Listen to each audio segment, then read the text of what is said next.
café. 7h15, l'invité café, la rencontre culturelle entre les territoires d'Amazonie, de la Caraïbe et de l'Hexagone.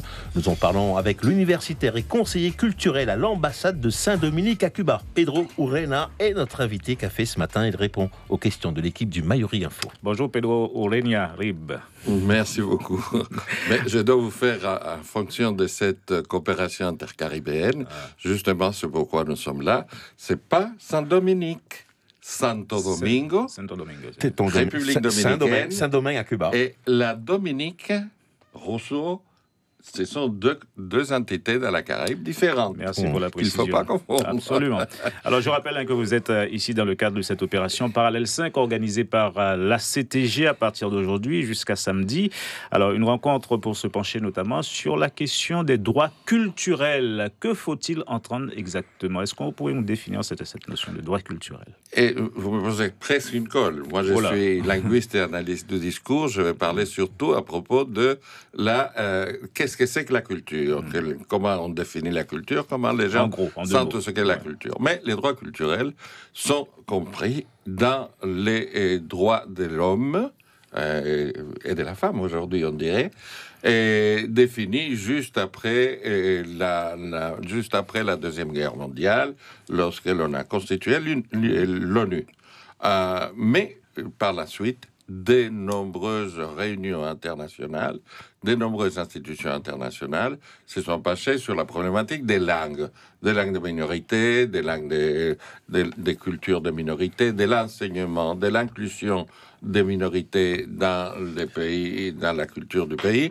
Et la CELAC 2014, j'étais même à Cuba, s'est réunie à Cuba et a défini un certain nombre d'éléments qui constituent des droits culturels. Alors, mais je me pense, en plus des droits culturels, ce qui est important dans cette région, je me pense aussi de la culture comme point de départ ou élément déclencheur du développement socioculturel. Pour moi, c'est très important, autant que les droits, les développements socioculturels des communautés à partir de l'exploitation de leur propre culture et de la conscientisation de leur appartenance culturelle à un groupe humain donné. Alors justement, comment coopérer, faire culture ensemble, c'est également l'objet de cette rencontre. C'est essentiel pour nos territoires de faire culture ensemble. Bon, écoutez, vous savez que vous quittez votre pays d'origine et vous devez parler une autre langue. Et les gens pensent que c'est l'anglais, mais aller n'importe où et parler à un vendeur, à acheter des choses en anglais, vous ne trouverez pas que les vendeurs et tout le monde parlent anglais. Dans les hôtels, oui. Alors, il faut adopter une deuxième langue, une troisième langue. Et en général, dans la région de l'Amazonie, on a la chance que, naturellement, on possède plusieurs langues. Ça, c'est une expérience que j'ai eue ici. Mais c'est la même chose pour la culture. Moi, quand j'allais venir, j'avais oublié qu'un élément que j'ai demandé à des amis de me garder ici était pour un peu plus tard. Mais je savais que je venais ici et je devais demander qu'on me garde un petit peu de bouillon d'awara. On était proche du carême. Ça a été fait. Et il y a quelqu'un qui a déjà une pâte qu'il va me donner pour que j'amène. Culture du quotidien, ce que les gens font du quotidiennement dans un pays n'est pas identique à l'autre. Mais il faut se comprendre. Tout à fait. Ici, il y a quand même un petit carrefour. Mais est-ce qu'on les valorise comme il faut? C'est l'essentiel. Est-ce que l'un est plus important que l'autre?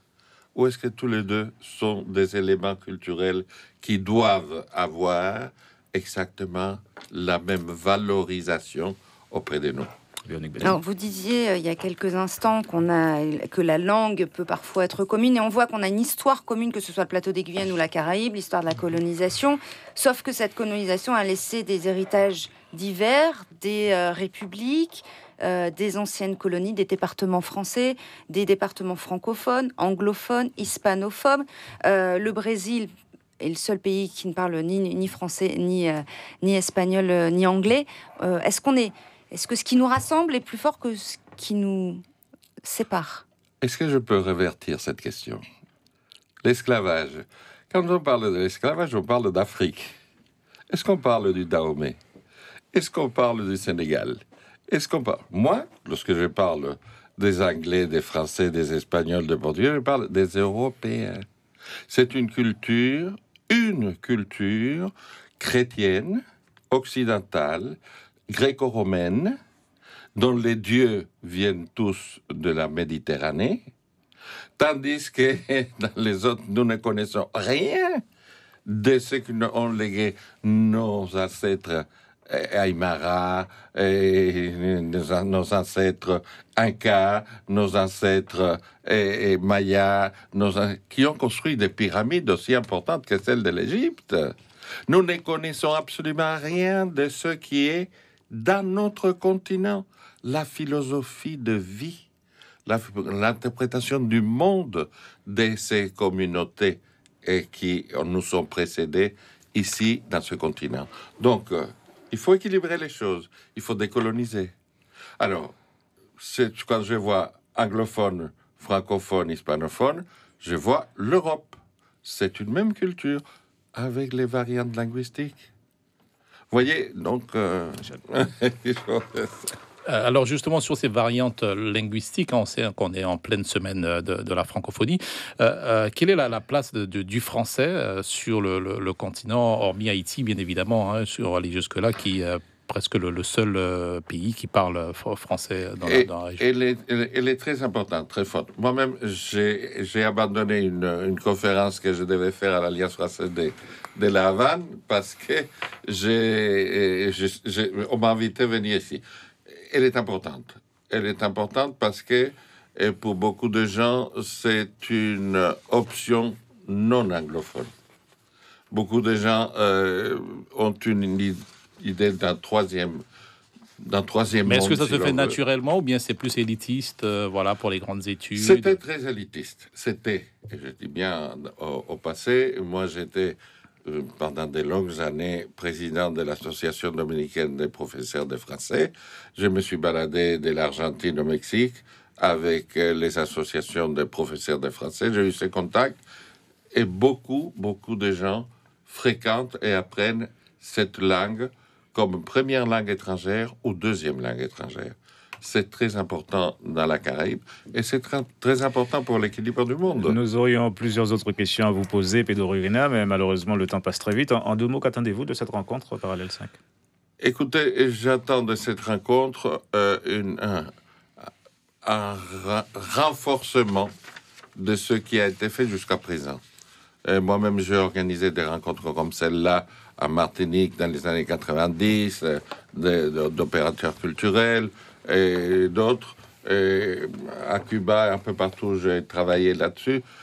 Mais il faut éduquer les politiciens, les hommes politiques, qu'ils soient conscients de la nécessité et de la possibilité de développer davantage nos communautés à partir de cette coopération. Je pense que votre message a été entendu. Merci Pedro Urena Riba d'avoir répondu à nos questions ce matin.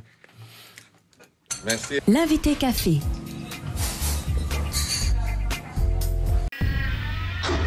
Suivez l'info sur Guyana Première, télé, radio et Internet.